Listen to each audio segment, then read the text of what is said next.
Welcome to Ball and Ballers. I'm Z, and I've got another show for you today.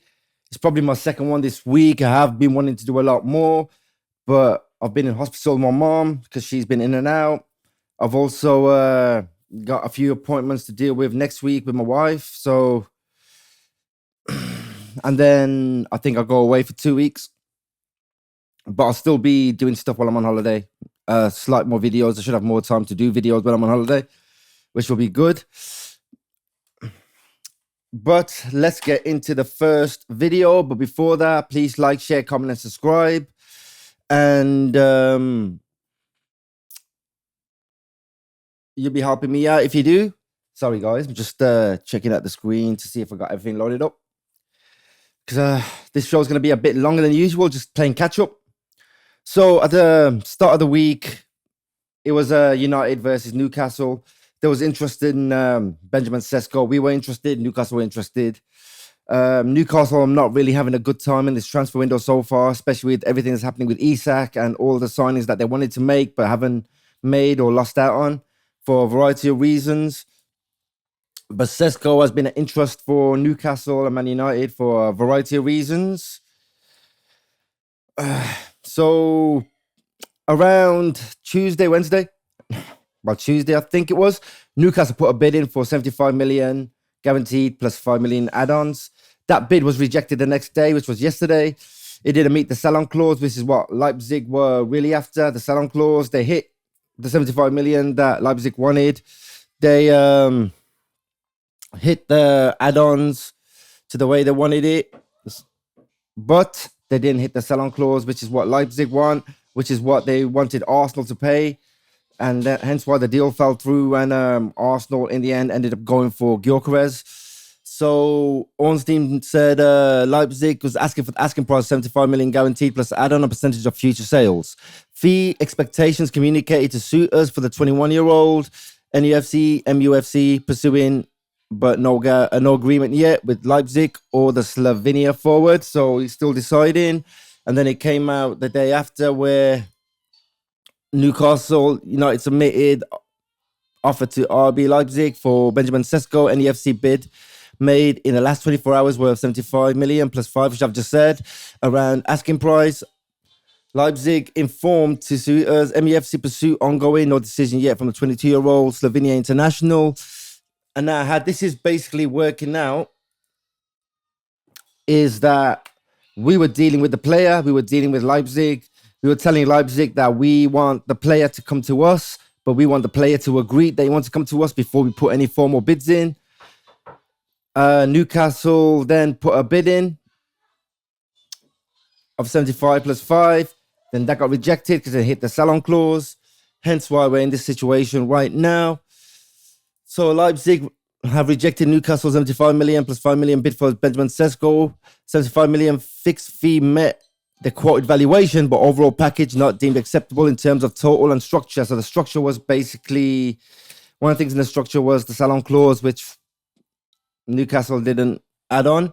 Leipzig not yet dropping their demands from Arsenal, from when Arsenal were working on the transfer, which I've said, because Arsenal having the same issue, hence why they went for Gyökeres.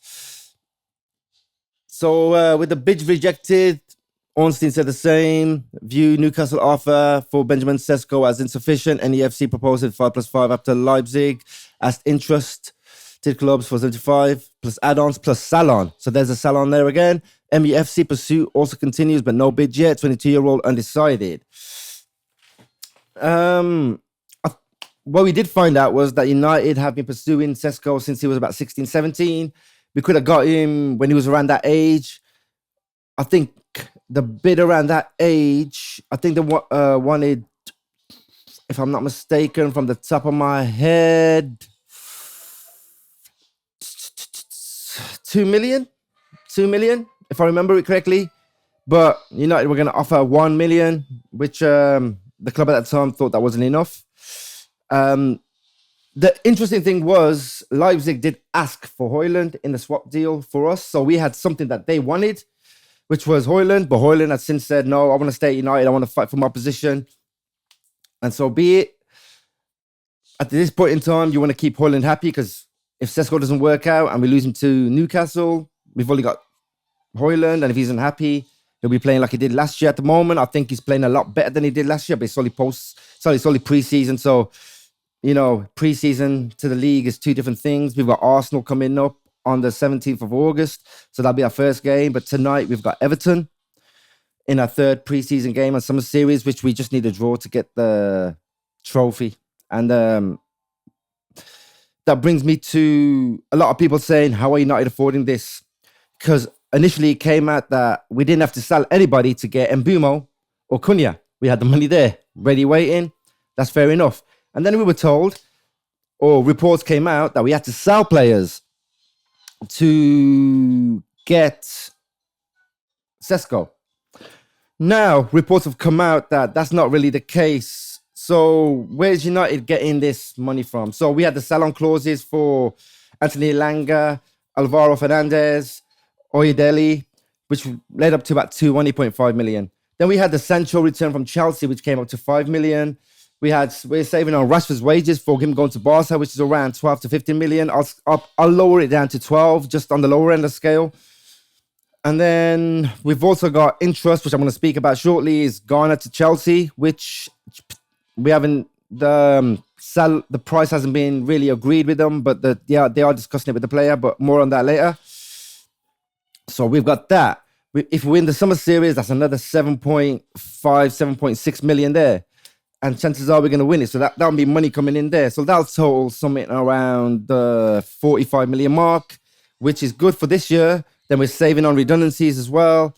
We also have Casemiro running into the last year of his contract, which is 350,000 a week.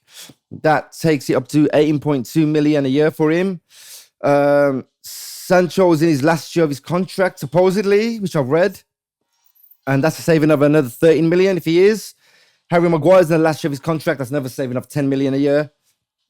So that'll be 50 odd million there. So that's altogether, you're looking at 90 odd million saved in this year financial window.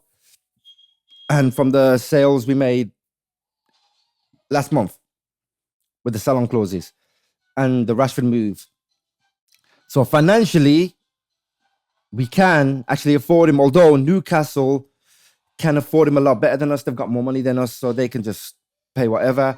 But we're looking at really basically saving around 90 to 100 million over this year alone when this year ends and players' contracts run out. Because of that, we're going to renew Casemiro. I'm not sure about Harry Maguire that we're going to renew him.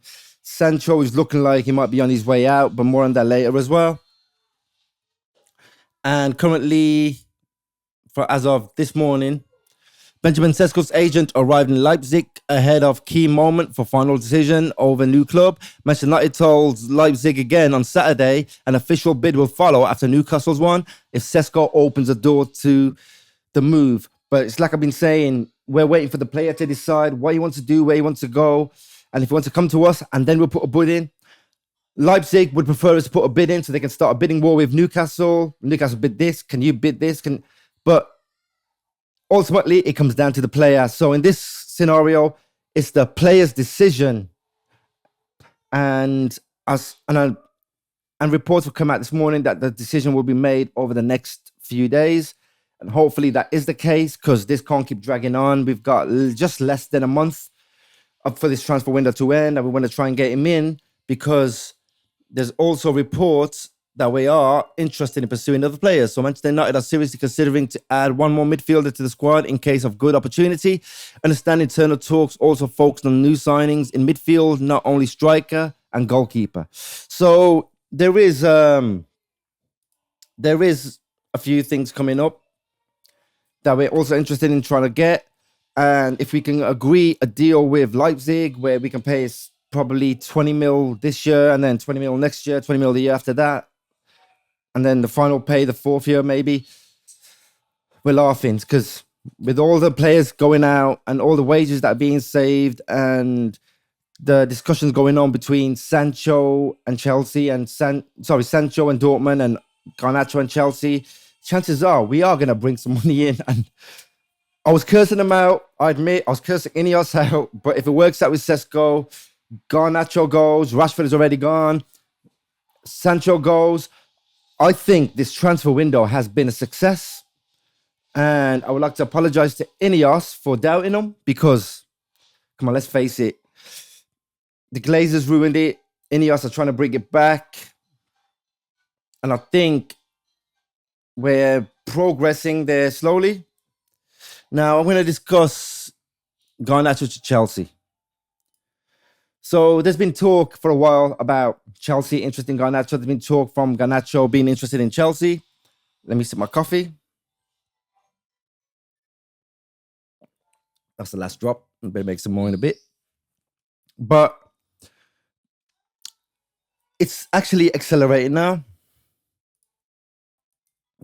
I read this as well. Garnacho has given his total priority to Chelsea. Talks took place on player side. No negotiations yet with Man United, as price will be key factor. Timing of the deal, not expected to be imminent. Can take some time with Chelsea focused on ongoings and Xavi Simons. So I did say in my last video that this will likely be towards the last 2 weeks of the transfer window. So you're looking at probably mid-August when I'll be on holiday, but I'll still report whatever I can report. I'm taking my cameras and everything with me. So, trying to make a whole family video, edit it after family holiday, all that stuff. But I'll still be doing these videos.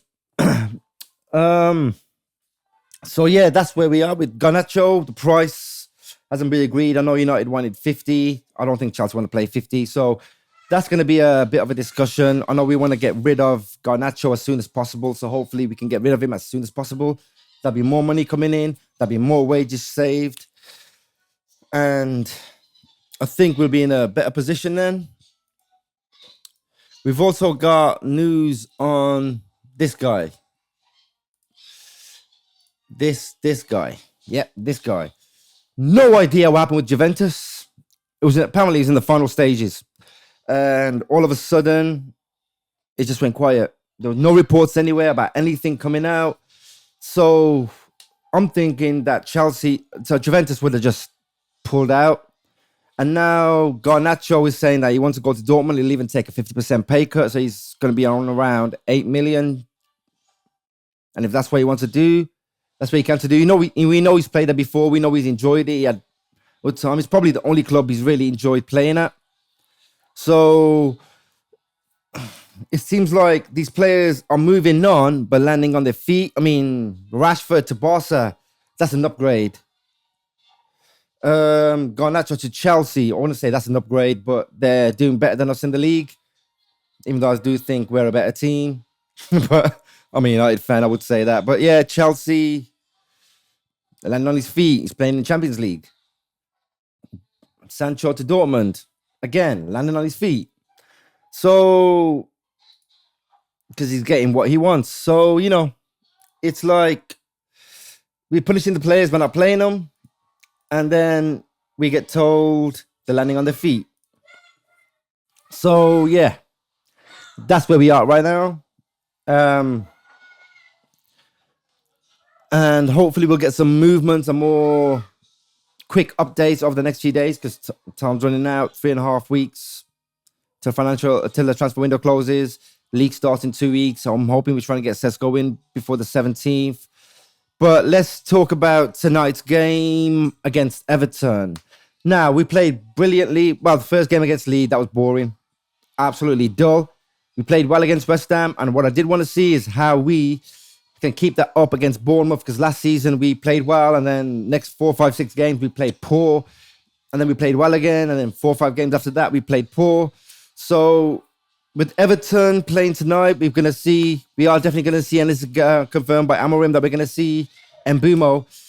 Now, whether Mbeumo starts on the bench, I have no idea. Personally, I think he'll probably start off the bench, but I would prefer to see him in the team. Whether him and Cunha start together, that's another issue, but I think we'll start with probably Heaton in goal.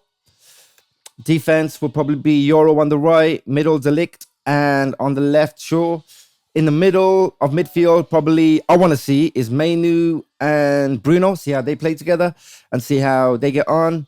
On the right wing, probably have Ahmad, Dorgu on the left. The way Dorgu's playing, you can't leave him out. I do want to see Mbeumo start, so I'm going with Mbeumo, and Cunha as the number 10s. And up front, it's going to be Højlund. Although I do want to see Xerxes, but I don't know how far along he is with his injury, whether that's all been sorted now. So that's who I reckon my team will be for tonight. Who at least I want it to be for tonight. Whether that is the team, we'll find out later this evening. And that's all I have time for today. So thanks for tuning in, and I'll see you guys on the next one. Please like, share, comment, and subscribe. And ciao for now.